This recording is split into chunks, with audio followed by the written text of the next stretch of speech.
¿Cómo anda? El Men in Black. ¿Qué pasó, Roberto? ¿Qué estás haciendo? Mirá que después mandan a comer. Navarro, ¿qué está haciendo? En un momento... ¿Qué pasa, Roberto? Felicitaciones a vos también. El programa de Navarro está ¿Cómo andamos? nominado como mejor programa económico. Sí, economía política, ¿eh? Economía Pero política. felicitaciones, Navarro. ¿Cómo ya tenés pensada la dedicatoria? ¿Cómo va a ser? Sí, es un discursito de 1 hora y 45, 2 horas. De esos que haces en el programa, ¿no? Una editorial. ¿Así enojado también, Navarro? Muy enojado. Hoy estás enojado también. Y bueno, a ver, vamos a presentar un informe ahora. Digo, falta un mes y medio para las elecciones. Vamos a cambiar de presidente de la nación. ¿De qué deberíamos estar hablando? De la educación, Sí. de la delincuencia, de la inflación, del poder adquisitivo, del trabajo. ¿De qué estamos hablando? Del voto electrónico.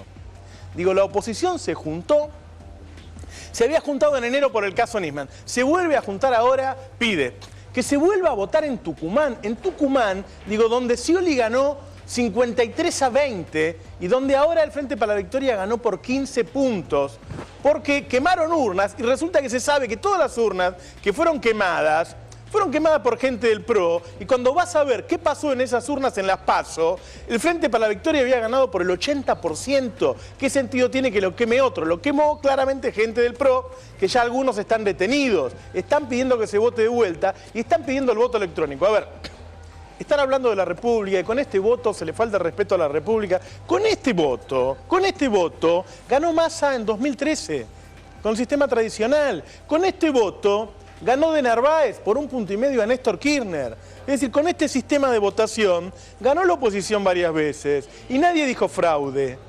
Ahora, están pidiendo el voto electrónico. En Salta hubo voto electrónico y ganó el Frente para la Victoria ahora, y el PRO también dijo que era fraude. Están pidiendo boleta única. En Santa Fe ganaron los socialistas y el PRO también dijo que era fraude. Ahora en Tucumán con el voto tradicional también. Entonces el tema es que no quieren perder. No es el sistema electoral, es que no quieren perder. Y se unen todos para la foto y es bravo que estén pidiendo que se cuenten de nuevo, que se vote de nuevo en Tucumán. Porque imagínate si pasa eso el 25 de octubre. Imagínate si el 25 de octubre Scioli gana por 15 puntos y la tapa de los diarios, en vez de decir Scioli presidente, dicen fraude. Y dicen, pedimos el voto de nuevo. Tenemos un enorme problema institucional. Digo, la oposición está jugando con fuego en nombre de una supuesta república. Preparamos un informe de la producción donde compara esto con lo que pasó con Nisman. Vas a ver que son iguales los casos. Vamos a verlo el informe, dale.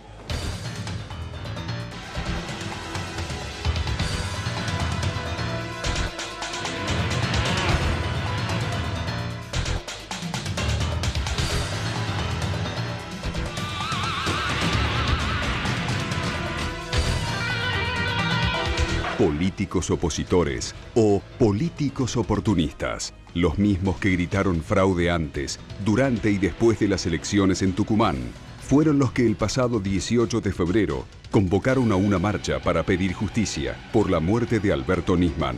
Mis condolencias para la familia Nisman, para sus hijas, su madre. Debe ser un momento muy duro, muy triste el que están viviendo.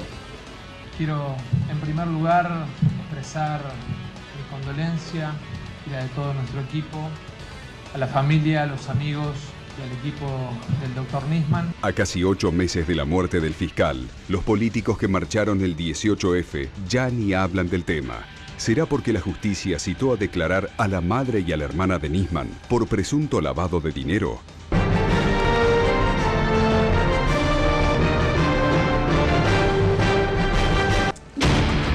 Primero en C5N, información de último momento, citan a indagatoria a la mamá y a la hermana del fiscal Nisman. ¿Políticos opositores o políticos oportunistas? La oposición volvió a juntarse, esta vez por las elecciones en Tucumán. En primer lugar, como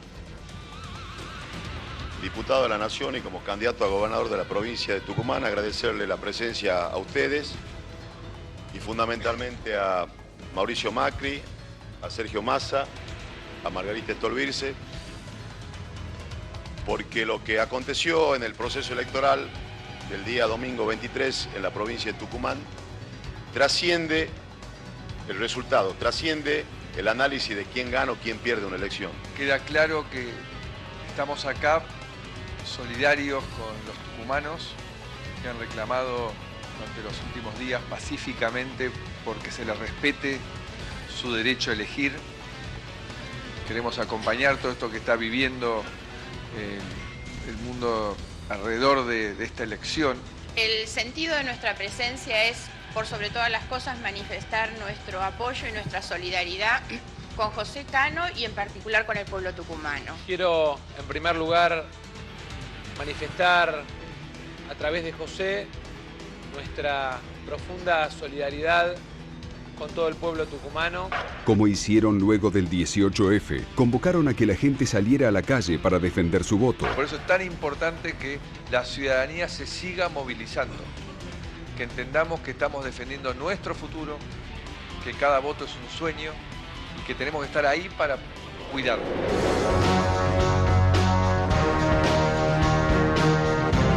Lo curioso es que uno de los detenidos por quemar urnas en Tucumán es justamente candidato por la oposición. Lo único que se probó hasta ahora es que un candidato suyo fue detenido por quemar urnas. No, a ver, hubo 42 quemas de urnas en nuestra provincia. Detenido un candidato suyo. Dentro de eso, uno de nuestros candidatos cometió un hecho irregular y la justicia actuó y tiene que actuar y repudiamos. ¿Explica que un candidato suyo haya sido detenido por quemar urnas? Está explicado por lo que implica un régimen electoral que llevó a que existan 25.000 candidatos, 500 partidos políticos. ¿Está justificando que un candidato suyo queme urnas? Vos no escuchado tener problemas. Vos no escuchado tener problemas. Ahora piden voto electrónico para los comicios de octubre, pero los especialistas coinciden que es imposible por el poco tiempo que queda para implementar el sistema en todo el país. Me niego a discutir de si se puede o no se puede. La realidad es que en este momento no se debe, y es una cuestión simple. El proceso electoral comenzó hace muchos meses atrás. No es, desde mi opinión, no es serio plantear el cambio de reglas de juego en la mitad de un partido de nada. Legalmente no es viable. Aunque los candidatos todos se pusiesen de acuerdo, hay que pensar que hay que implementar un sistema de capacitación de aproximadamente unas 180 a 190 mil autoridades de mesa para todo el país. Habría que capacitar 10, 12, 15 mil fiscales generales o delegados del Poder Judicial en las escuelas. 30 millones de electores mostrándole cómo funciona el sistema, y no importa, insisto, si es la boleta única electrónica o lo que sea lo que sea en los próximos 60 días. Diría, no es racional pensar en este sentido.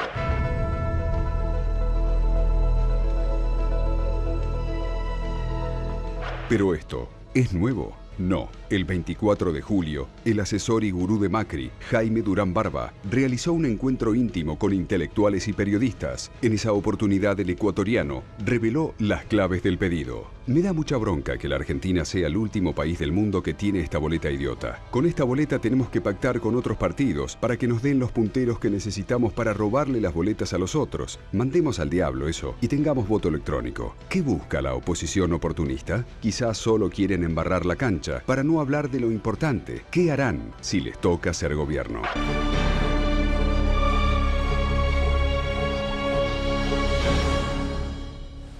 A ver, antes de hablar de la República tenés que hablar de democracia, tenés que hablar de respetar el voto popular. Si en Tucumán Scioli ganó 53-20, no podés decir que hubo fraude, ¿sí? Si vos perdés un partido 7-1, no podés echar la culpa al árbitro o al Lirman porque no cobró un offside. Perdiste 7-1.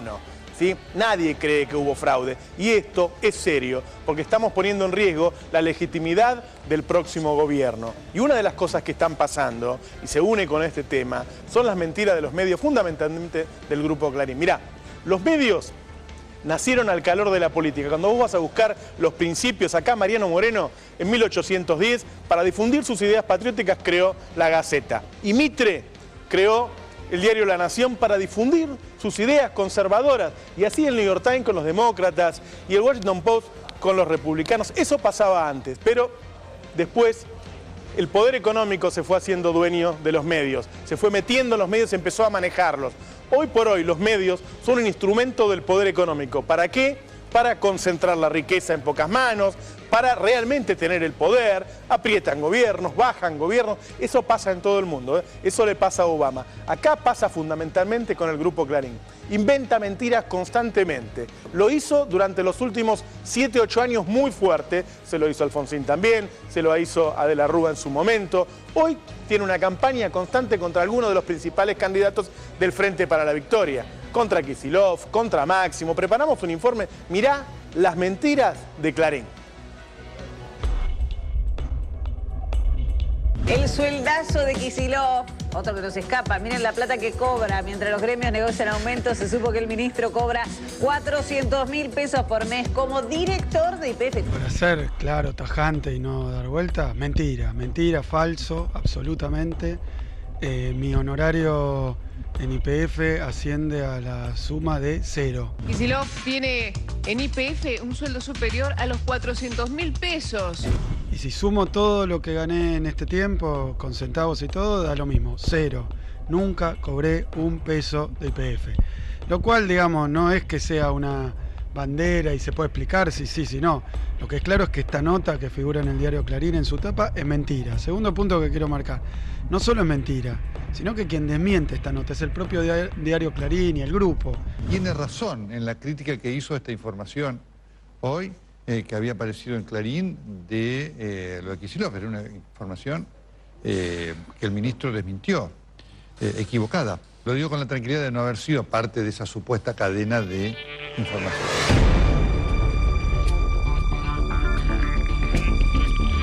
Atraparon, según Bernie, el secretario de Seguridad, al narco más buscado del mundo.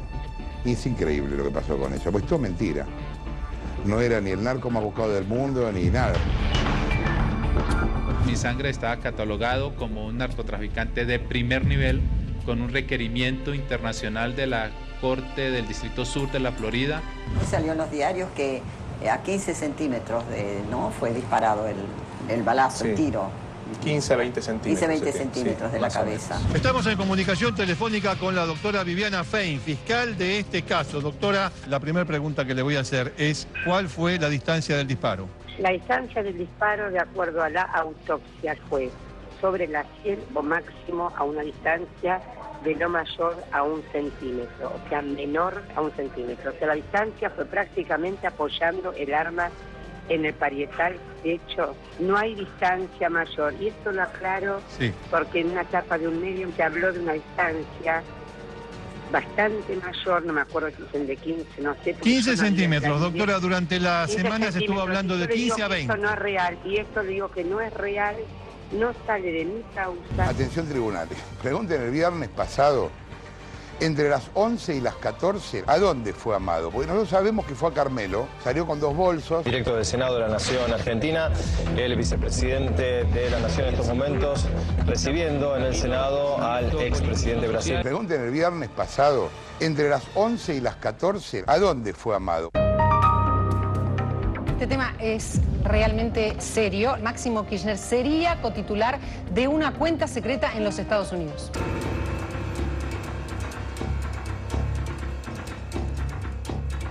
La cuenta existe, eso lo puedo afirmar, y yo uso el potencial en este momento de la investigación para referirme a Máximo y a Agarré, porque yo no vi personalmente los nombres de ellos, vi la existencia de la cuenta a nombre de una empresa fantasma constituida en el paraíso de Belice. Hay 4 cuentas bancarias secretas en 3 bancos distintos. El tamaño de la acusación, uno puede pensar, bueno, pero algo tiene que haber, porque esa es la idea. Ese es el sentido común que se instaló durante mucho tiempo. Entonces, a partir de ese sentido común instalado, del contexto que viene generando el Grupo Clarín respecto de la actividad del gobierno, hace que no le importe si lo que está diciendo es verdad o mentira, porque lo que se busca es dañar. La primera y la más importante es una cuenta en el banco Felton de Delaware, Estados Unidos, donde a nombre de una empresa fantasma había depositados entre el 2005 y el 2010 41 millones de dólares. Una bronca interna que te revela cada vez que ves que estos tipos te hacen una... no denunciar, porque denunciar es un derecho, te ensucian gratuitamente. Hoy vuelvo a leer lo que decía Santoro, es una cosa de locos. Que presente él la documentación que dice tener y vamos rápidamente a las conclusiones. ¿Quiénes eran los cotitulares? Garré, ex embajadora en Venezuela, ex ministra de Defensa, ex ministra de Seguridad y actual embajadora ante la OEA, Máximo Kirchner. Y particularmente dañar, como dañaron la figura de Néstor, de Cristina, la de Uno, porque ellos no entienden que se les haya dicho basta. Es una empresa fantasma constituida en Bélice, un paraíso fiscal. Entonces, y atrás de esta empresa fantasma aparecerían estos cotitulares. Bélice negó tener siquiera registrado una empresa fantasma atribuida a Garré. No hay nada. Es decir, se inventó, contando el número, etcétera, una cuenta que correspondía a dos personas que no eran titulares de una cuenta que a su vez no existía. Yo estoy convencido que la cuenta existe. ¿Hay una cuenta a nombre de Máximo Kirchner? No, yo estoy que hay una cuenta. Puede ser que las fuentes se equivoquen, puede ser.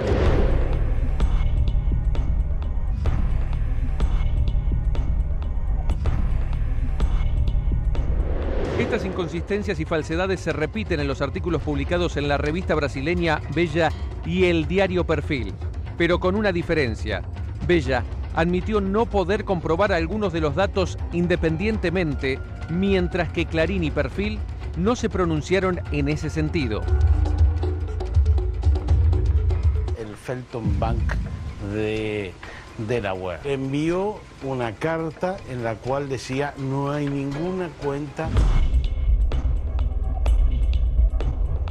Esa presidenta que se acaba de reunir con el Papa casi 2 horas. Cristina con el Papa es una reunión de rango menor de las anteriores. Una reunión acotada. Casi 2 horas. El Papa no le da, ni este Papa ni ninguno, le da 1 hora a nadie.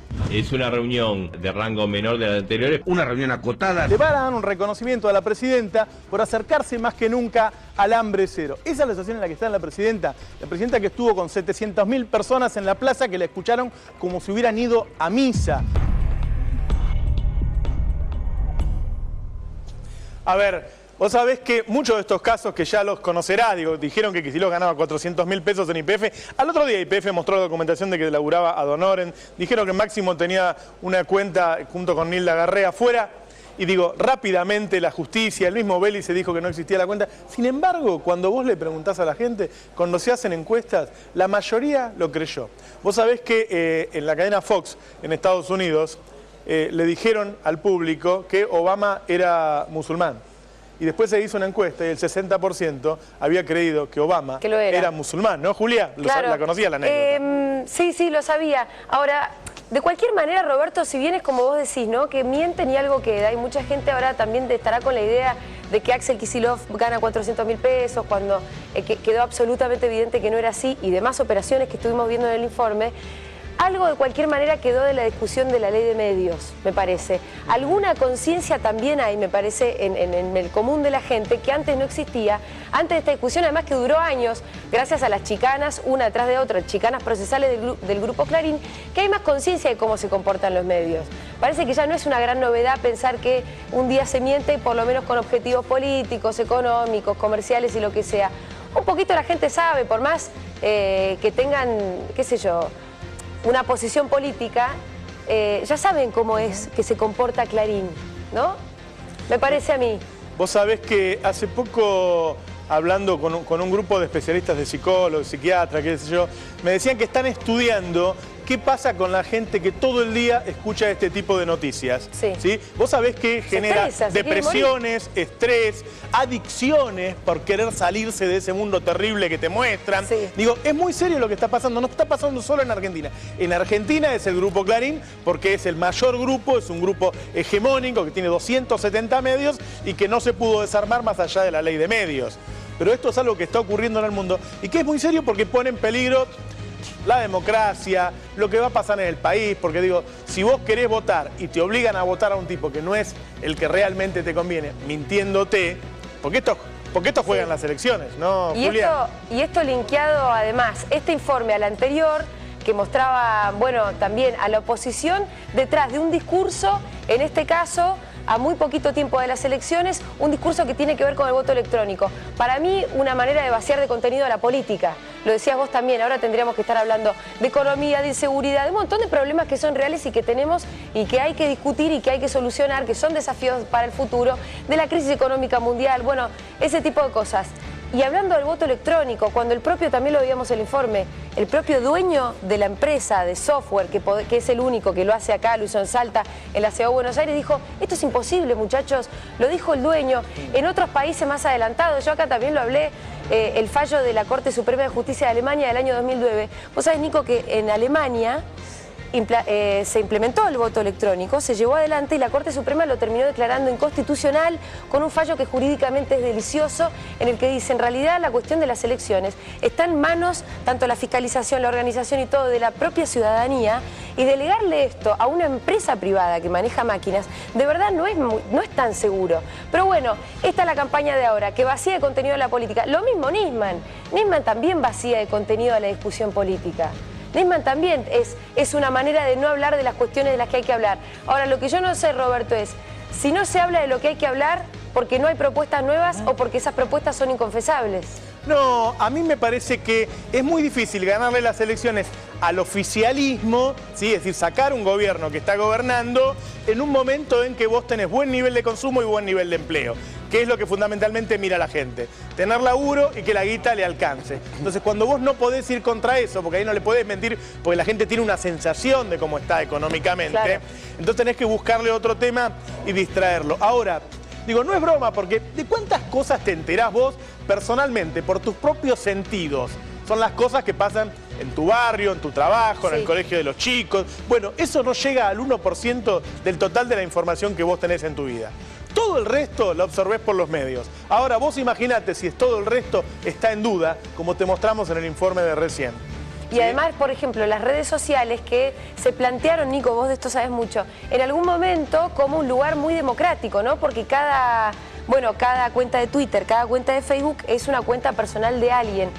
En algún momento pensábamos que podía haber como una discusión más genuina, más democrática, más horizontal. Ayer mostrábamos un informe en el noticiero que hablaba sobre esto de los fakes, los trolls, lo que se conocen en las plataformas sociales, que hoy muchos políticos del lado donde están haciendo hincapié, ¿no? Y si vos te das a una proporción, digo, de cantidad de gente o de cantidad de usuarios o de cantidad de mensajes que se mandan a las redes sociales, es menor, es ínfima la porción. Es ínfima la porción. Por eso digo también la exigencia que debe tener cada uno de los partidos políticos en esta campaña, donde se van a empezar a ver un montón de cosas. Y estamos debatiendo también la incorporación de las nuevas tecnologías en la política, que no es algo menor empezar a debatirlo, porque hay una población también que no está acostumbrada a utilizarlo. Bueno, pero también sería bueno que se utilizaran bien para informar. Ahora, ya cuando se utilizan haciendo este tipo de trampas, como crear miles de cuentas falsas con computadora, para también generar un clima, por más porción pequeña que sea, no deja de generar un pequeño clima, microclima, dentro de las redes sociales. Igual, que es año 2015, en función de una cosa o de otra. Año 2015 y todavía seguimos viendo una campaña que no se basa en una estrategia digital. Digo, los políticos y sus equipos de comunicación desconocen plenamente lo que es algo que ya en 2008, si queremos hablar de Obama, que recién citabas, Roberto, marcó un hito, digo, acercarse al voto joven, la cantidad de oportunidades que pueden existir tirando la campaña para otro lado, en vez de preocuparse por un porcentaje que de verdad es ínfimo por estos trolls, por estos bots. Pero no son solo los trolls, digo, porque en el caso de Laura Alonso, subió fotos de, no sé, una escuelita incendiada que era de Chile de hace 2 años. Y dijo que había sido en Tucumán para que no votaran en esa escuela. Y tiene decenas de miles de seguidores. Pero ahora, ¿es la plataforma, es la herramienta? No es la herramienta. ¿Entendés? No es la herramienta. Eso le puede pasar a un propio medio. Pero ¿cuántos somos los que tenemos muchos seguidores? Somos pocos. Entonces también está concentrado en las personas que tienen muchos seguidores. En esos influenciadores digitales, como se conoce, ¿no? Que tengan gran cantidad de influenciadores, pueden hacer muchas cosas o guiar la opinión pública digital, si así lo quieren llamar, hacia un lugar. Obviamente que hay una irresponsabilidad, porque cualquier cosa, digo, nos puede pasar a nosotros como periodistas también, de poder levantar una foto sin chequearla y tirarla como que es un hecho que está sucediendo ahora que no es. Lo que pasa es que hay una crisis de responsabilidad. Yo creo cada vez menos en los errores. Yo no creo que sean errores. Yo no creo que Laura Alonso haya cometido un error cuando subió esa foto de la escuelita, la verdad. Y ni cuando Santoro escribió la famosa nota de la cuenta de Máximo y de Nilda Garré en el exterior. No creo que hayan sido errores. Yo creo que eso son mentiras que son intencionales, ¿no? Yo lo que digo es que vos no te podés informar más inofensivamente, ingenuamente. No. Hoy tenés que, lees un diario y después andá a leer el otro. Escuchaste esta radio a la mañana, escuchá la otra a la tarde. Digo, no confíes en nadie, tampoco en nosotros, porque eso está ocurriendo en la Argentina. Y está ocurriendo en el mundo. Los medios de comunicación, desde que defienden intereses económicos concentrados, que tienen mucho poder y lo que les interesa es seguir teniendo poder, te pueden hacer creer cualquier mentira. Es muy feo despertarse de una mentira. Sí. Nadie quiere ser engañado, te sentís mal cuando uno te dice, mirá, te engañaron, ¿sí? Es horrible, viste que siempre el engañado es el último en enterarse, ¿no? Bueno, ¿por qué? Porque no quiere enterarse, pero no es la culpa del lector, no es la culpa del oyente. Hay estrategias de comunicación para que vos le creas que realmente después es muy difícil de desmantelar. Mirá, una de las cosas que está pasando, por ejemplo, son los medios ocupando el lugar de la justicia. ¿Sí? Lo que llamamos justicia TV. Los tipos te dicen, este es el culpable, este afanó, este tiene valijas de dinero, esto pasó, yo estaba al lado del presidente y yo vi las valijas, y resulta que después cuando van a la justicia no pasa. Eso es muy, muy grave y eso está pasando. Mirá, tenemos un informe para ver ese tema.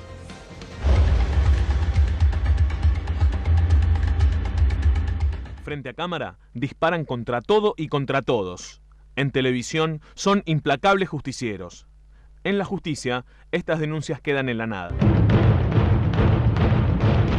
Son los protagonistas de Justicia TV.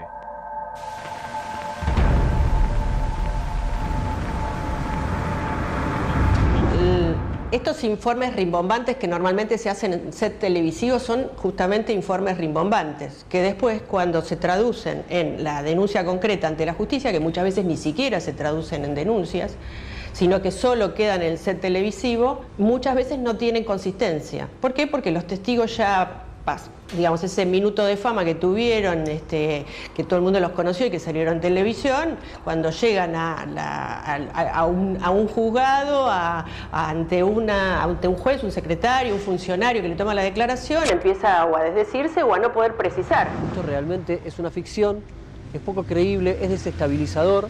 También nos cuesta plata a todos nosotros, porque esto se vuelca en la causa, el fiscal tiene que hacer eco de lo que pasó en ese programa de televisión, tiene que empezar a tomar testimoniales, tiene que empezar a movilizar toda la maquinaria judicial, al fin y al cabo por una mentira, por algo que no existe y por algo que en un mes queda absolutamente en el olvido. En un momento de la conversación yo le pregunto quién era la Morsa y él hace referencia a Aníbal Fernández. El jefe de gabinete publicó en su Twitter la declaración ante la justicia de José Luis Salerno, quien en una entrevista brindada desde la casa de Elisa Carrió, lo vinculó con el triple crimen de General Rodríguez. El primer extracto es contundente. Frente a cámaras, yo mentí. Sí, entre la realidad judicial y la realidad periodística hay un océano. Esa denuncia no tiene el más mínimo fundamento. Y esto lo demuestra que una semana después, una de las personas que denunció desde el domicilio de Elisa Carrió se desdice.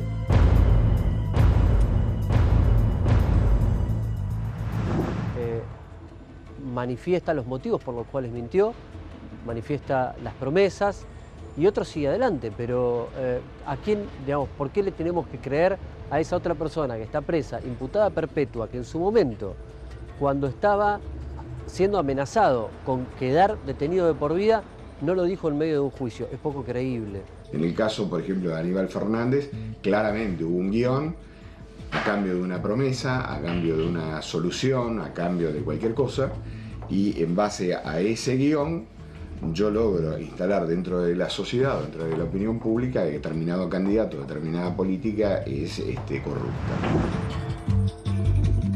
El caso concreto de la persona que yo defiendo, de Federico Lascar, lo que le había pasado es que era un chico joven, es un chico joven, pero en ese momento tenía 25 años de edad, con un problema que se le había generado por la venta de su empresa SGI, le habían dado un parcial del dinero y el otro no, y bueno, mal aconsejado cayó en las manos de Luis Barrio Nuevo, que lo llevó a lo de La Nata, y en el programa de La Nata le guionaron una pretensión más o menos legítima con un entripado que de alguna manera quedaba expuesto delante de la sociedad para perjudicar concretamente en este caso a Lázaro Báez e indirectamente al gobierno.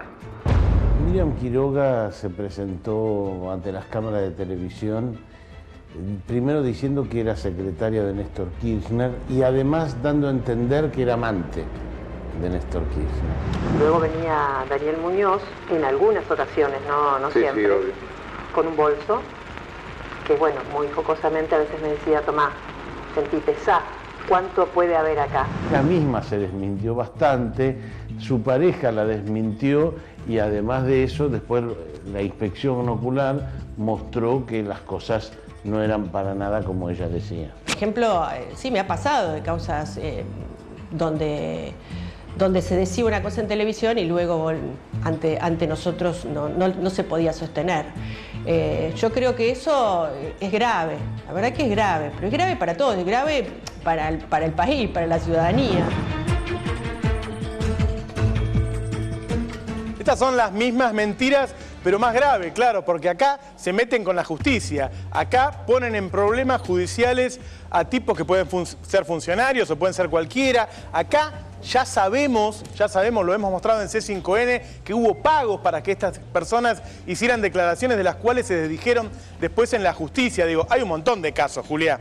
Sí, en el informe veíamos el de Miriam Quiroga, lo veíamos a Tuni Coleman también recordándolo. Ese es muy impresionante porque yo leí el fallo del juez y el juez al final terminaba diciendo algo así como: me hicieron perder el tiempo, pero casi enojado. Viste, un fallo que tenía hasta un tono crítico respecto de todo este circuito, que además a veces, Roberto, es como un círculo vicioso donde hay algunas denuncias que las hace, no sé, un diputado porque estaba mirando tele. Entonces va ante la justicia y la única prueba que presenta es el tape de un programa de televisión que vio. Entonces el juez tiene que investigar ese programa de televisión que vio, que al final en realidad no era más que un programa de televisión.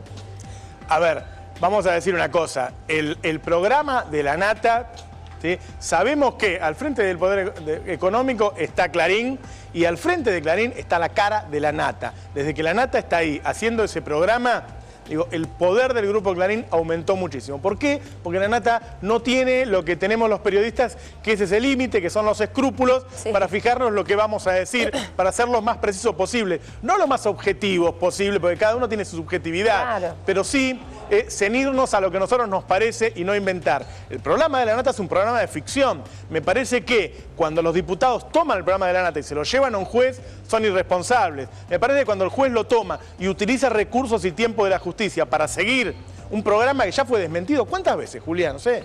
Muchísimas, pero además la otra parte grave de todo esto es que no es que al otro programa, al domingo siguiente, dicen: nos equivocamos, acaba de salir un fallo en el que fue desmentido todo lo que dijimos meses atrás. No, como decíamos antes, ¿no? Eso ya está, ya quedó. La idea de las valijas con lingotes de oro, que aparte era toda una mitología increíble, valijas con lingotes de oro saliendo de la oficina de Néstor Kirchner, es un mito que ya quedó instalado. Y después la desmentida sale en una nota firmada por Tuni Coleman en la página 20 de página 12, que difícilmente se termine haciendo masiva la desdenuncia, tanto como fue la denuncia en su momento. Es muy importante que hablemos de este tema porque faltan un mes y medio para las elecciones. Una semana antes de las PASO, el Grupo Clarín, con la Nata a la cabeza, acusó al candidato a gobernador, Aníbal Fernández, de narcotraficante y de triple asesinato. No se quedó en chiquitas. Obviamente que el candidato no tenía la menor posibilidad de probar, ni tiene la obligación de probar, ¿sí?, que él no es el culpable. Pero una semana antes, obviamente, te hace daño. Digo, ¿va a pasar una semana antes algo así con el candidato Scioli? Bueno, es posible. Hay que estar advertido. Hay que estar advertido. Acá lo hemos contado muchas veces, van a aparecer denuncias falsas, van a aparecer mentiras y después ocurrieron. Entonces, ¿por qué estamos haciendo este tipo de informes? Para advertir que en este momento hay que estar atento cuando hay un invento, porque uno puede defenderse un poco también. Y además que la ciudadanía esté atenta sobre todo a tratar de escuchar y de exigir propuestas reales, ¿no? Y no solamente prenderse fuego, volverse loco, indignarse, porque te dan manija. Bueno, muy bien, Roberto. Muchas gracias, Julián. No, por favor. Vamos a pasar a otro tema, ahora nos metemos con la información.